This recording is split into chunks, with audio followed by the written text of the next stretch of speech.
Donald Trump is spreading some pretty dangerous lies about South Africa. But it's a genocide that's taking place that you people don't want to write about.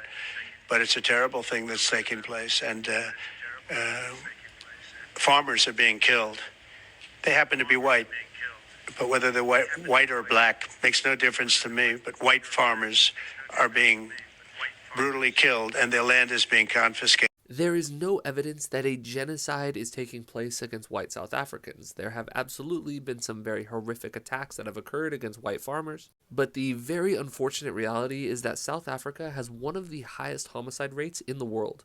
According to the data, white South Africans make up roughly 2% of homicide victims, while they make up nearly 4 times that in terms of their percentage of the population. A huge reason why white South Africans make up a lower percentage of South Africa's total population compared to a couple decades ago is that so many left after apartheid ended. Donald Trump has also made claims about their land being taken away, and I feel like this can be very misleading without proper context. In 1913, the Natives Land Act was passed in South Africa. It heavily restricted what percent of the land black South Africans could own. It started at 7% and was later increased to 13%. This was enforced via an enormous amount of violence and obviously heavily skewed land ownership in South Africa. This was more or less the status quo until 1991. Think about how recent that is. Many people alive today were alive in 1991. And it is sadly the case that decades of violence and distortion in land ownership does not just disappear overnight. Today in South Africa, roughly 3/4 of privately owned land are owned by white South Africans, despite the fact that they make up roughly 8% of the population.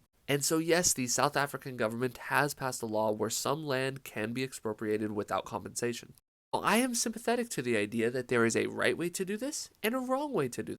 Many people have pointed to Robert Mugabe's land reform in Zimbabwe as they transitioned away from being Rhodesia and they were in a similar circumstance. It is not terribly controversial at this point to say that Mugabe handled that in a very corrupt and inefficient way that led to some very disastrous economic outcomes for Zimbabwe. But that is not the only way to do land reform. For example, South Korea, coming out of the Korean War, handled land reform in a very effective way. I very much hope that there are some students of history in leadership in South Africa that can help them go down the South Korean model for land reform.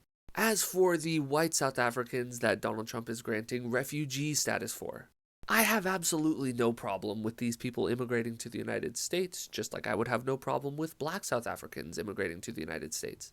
The issue I obviously have is Donald Trump's reasoning for allowing this immigration.